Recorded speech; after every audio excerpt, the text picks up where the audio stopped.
Di ba kayo marunong sa math? Di po kayo matalino. Joke lang pa. Kung hindi po kayo marunong Ng math, nahihirapan kayo sa homework, gamitin nyo po yung app na Math.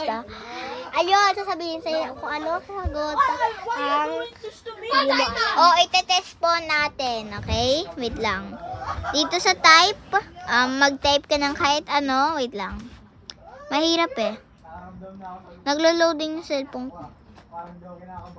So, try nyo na po kung hindi po kayo marunong. So, i-try nyo po mag-search ng anything pag nahihirapan kayo. I-download nyo lang yung math. Pwede din times, divide lahat na hindi nyo Pwede po mo alam. din i-scan yung mukha ni ate girl na yan.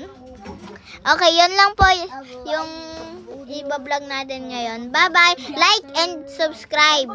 Yay! Bye-bye! Follow her!